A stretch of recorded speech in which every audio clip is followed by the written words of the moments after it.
Hello viewers, welcome to Nok TV. Today I am going to explain the next topic of figure of speech, that is personification.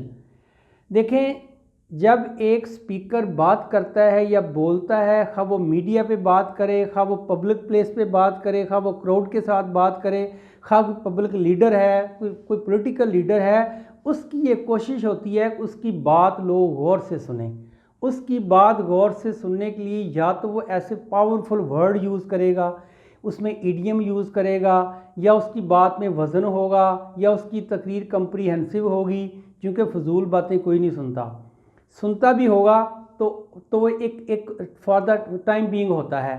लेकिन हम बात कर रहे हैं writer की। Writer जो होता है वो आपके सामने तो बोलता नहीं, वो तो तहरीर लिखकर, पोएम लिखकर, शॉर्ट स्टोरी लिखकर, ड्रामा लिखकर चला गया।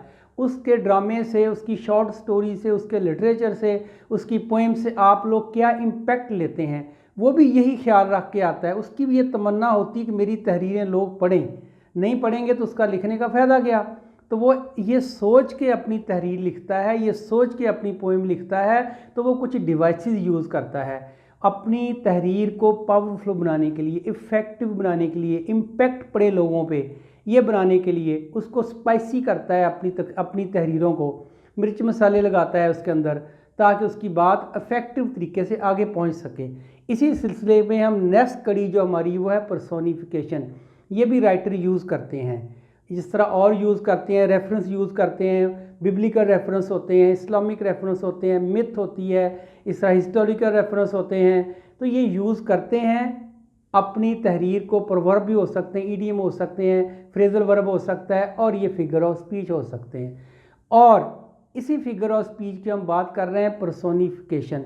इसकी डेफिनेशन ये है कि बाज़ दफ़ा हम लोग एक बेजान चीज़ को, लाइफलेस चीज़ को ना जानदार का दर्जा दे देते हैं, उसको लिविंग बीइंग में ले आते हैं। जैसा आपने कोई नदी देखी है, ऊपर से पानी गिर रहा है, आबशार देखी, पानी गिर रहा है, आप पानी के गिरने को आप कह रहे हैं कि ये आबशार जो है ये गीत गा रही है।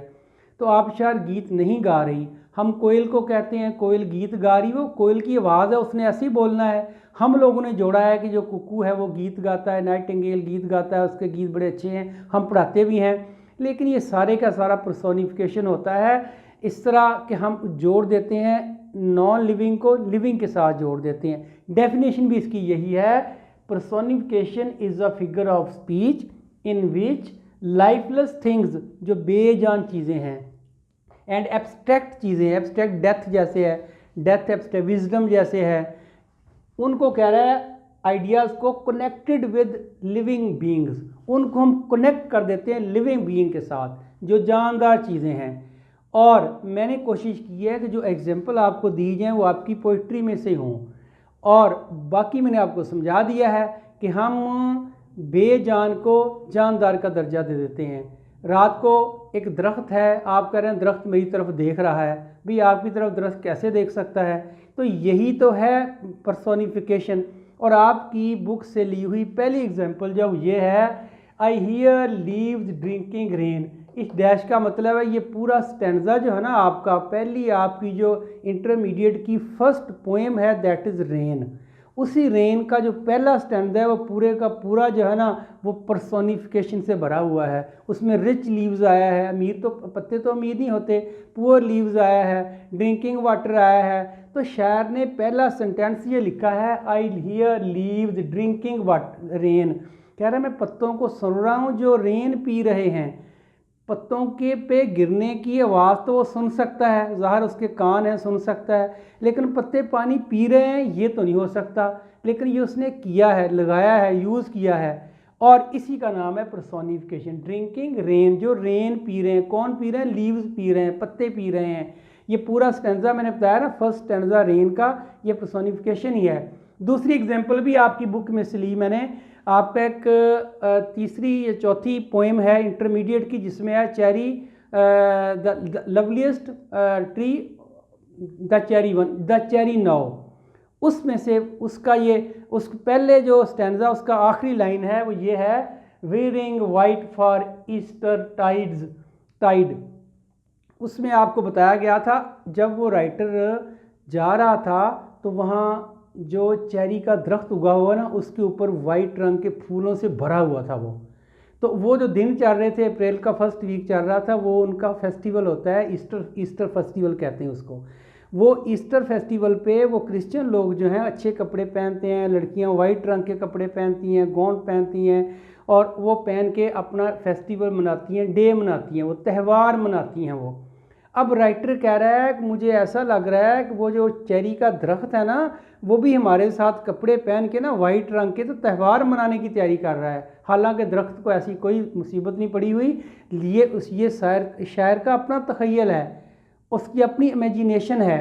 इसी चीज़ को उसने कहा है पर्सोनिफिकेशन। यहाँ एक चीज़ देखें, वाइट आपको पता है कलर होता है और जितने कलर हैं सारे एडजेक्टिव होते हैं, लेकिन यहाँ उसने एक अजीब बात की है, वाइट को एज अ नाउन यूज़ कर दिया है और वीयरिंग को एज अ एडजेक्टिव यूज़ कर दिया है। आपने पढ़ा था ना, वीयरिंग इंग वाली फॉर्म जो प्रेजेंट पार्टिसिपल है वो जिरेंड का काम करती है, एडजेक्टिव भी बनती है, जब इंग वाली फॉर्म बात कर रहा हूँ। तो ये इंग वाली फॉर्म देखो उसने कितना अच्छा यूज़ किया है, वीयरिंग लगा के वाइट लगा दिया है, वाइट के साथ कलर नहीं लगाया, वाइट का मतलब नाउन लगा दिया, सफ़ेद रंग का कपड़ा। फॉर ईस्टर टाइड, ईस्टर कहते हैं ईस्टर का डे जो होता है क्रिश्चियन में, टाइड कहते हैं त्यौहार को, फेस्टिवल को। नेक्स्ट एग्जांपल भी आपकी बुक में से ली गई है। आपकी जो ट्रेन है, जो नाइट मेल है, जो रात को मेल लेके जाती है, उसका सेंटेंस है shovelling white steam over her head. वो जब जाती है तो कह रहा है अपने सर के ऊपर से ना वो वाइट रंग की स्टीम फेंकती जा रही है। ना तो उसका सर होता है, ना हर उसने लगाया ट्रेन के लिए, हर गर्ल के लिए लगता है, लेकिन ट्रेनों के नाम के साथ वैसे ही ये ट्रेनों को नेगेटिव ये जो है ना वो माइनस में लेते हैं, मतलब मोनस में लेते हैं ये।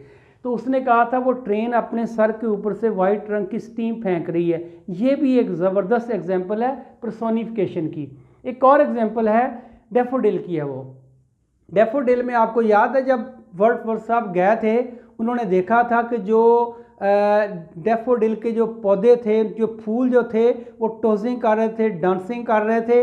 ये सारे का सारा जो था ना पर्सोनिफिकेशन ही है। एक बात उसने और की थी कि उन फूलों के साथ जो पानी की लहरें थी ना वो भी डांस कर रही थी। वही एग्जाम्पल मैंने यहाँ लिखी है, the waves beside them dance. आगे डैश का मतलब है आगे और भी है, उसके साथ, यानी कि जो डांस था ना फूलों का, उसके साथ वेव्स भी डांस कर रही थी। ये भी एक पर्सोनिफिकेशन की बहुत अच्छी मिसाल है। दूसरा है woeful were all the hills. आपको पता है आपकी एक पोएम है जिसमें दो शहरों की डिस्ट्रक्शन दिखाई गई है, दो शहरों की तबाही दिखाई गई है। एक इंटरमीडिएट का एक चैप्टर भी है जिसमें हिरोशिमा और नागासाकी की तबाही दिखाई गई है। वर्ल्ड वार जब 1945 में जब हिरोशिमा और नागासाकी पे हमले किए, अटैक किए गए, शहर बर्बाद कर दिया गया, उसके ऊपर एक चैप्टर भी है, आपकी एक पोएम भी है, और उसी में से मैंने लिया ये वो full were all the hills. कह रहा है कि सारी की सारी जो पहाड़ियाँ थी ना वो गमज़दा थीं। बेटे गमज़दा इंसान हो सकता है, जानवर हो सकते हैं, चलें, पहाड़ियाँ गमज़दा नहीं होती। तो ये भी एक वो फुल कहते हैं गमज़दा वर थी, ऑल द हिल्स, सारी की सारी पहाड़ियाँ, चूँकि पहाड़ियों पर भी बम गिरे थे ना, तो इसलिए वो कह रहा है यहाँ भी ये ज़बरदस्त एग्जाम्पल है पर्सोनिफिकेशन की। और लास्ट एग्जाम्पल जो है वो मैंने अपने पास से ली है, वो आपकी जो है किसी पोएम से नहीं ली गई। वो है examination is knocking at the door. Examination तुम्हारे दरवाजे पे दस्तक दे रहा है। क्या एग्जामिनेशन दरवाजे पे दस्तक देता है? इसका मतलब है एग्जामिनेशन इज़ वेरी नियर। तो यहाँ एग्जामिनेशन इज़ नॉकिंग दस्तक दे रहा है। ये मैंने एक लाइफलेस चीज़ को एक लिविंग थिंग के साथ जोड़ दिया है। तो इसकी भी बेहतरीन एग्जाम्पल है पर्सोनिफिकेशन की। Thank you very much.